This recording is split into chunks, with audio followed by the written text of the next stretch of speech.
Let's talk today about the difference between a solid-state amplifier and a tube amplifier. The easiest way to tell the difference between the two is does it or does it not have tubes? Well, some people, believe it or not, don't know. Let's have a basic look at the inside of your common solid-state amplifier.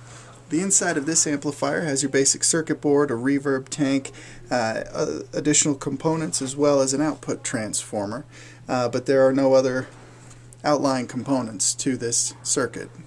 Easiest way to tell it's a solid state.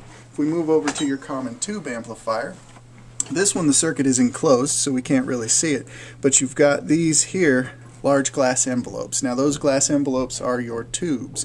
That is how you can primarily tell the difference between the two visually, so you know what you're buying when you're buying it. Now your primary difference sonically between a tube amp and a solid state is very different. One thing that is a big difference is the volume level. Your typical power level for say a 15 watt solid state amplifier versus a 15 watt tube amplifier, the solid state amp is not going to be able to reach the same volume levels or wattage output as the tube amplifier will.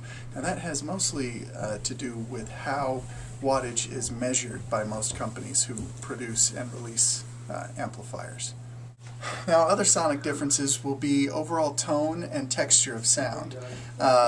Because of the way that a solid-state amplifier processes sound, some people can find it a little cold, perhaps a little bright compared to a tube amplifier. Now it's obviously all personal discretion, so these things are just general ideas.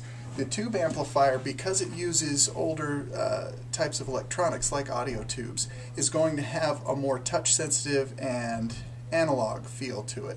It's not quite as processed, it's a little more responsive to your guitar and your playing style. The solid state amplifier, on the other hand, the voltages are a lot more consistent, giving you more solid, even consistent tone over your entire playing style.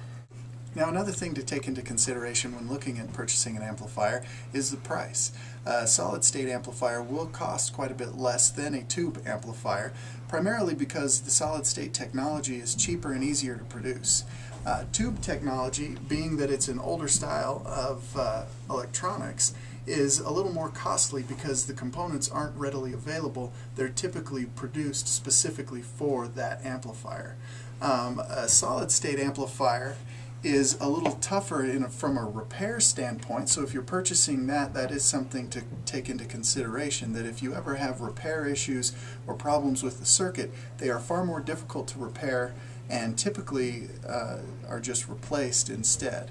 A tube amplifier, because it's a more analog circuit, is much easier to repair, can usually be serviced by any amp tech in your area, and modifications are quite easy as well. Well, I hope this has been informative, and I hope it helps you in the future when you're deciding between purchasing a solid-state or a tube amplifier.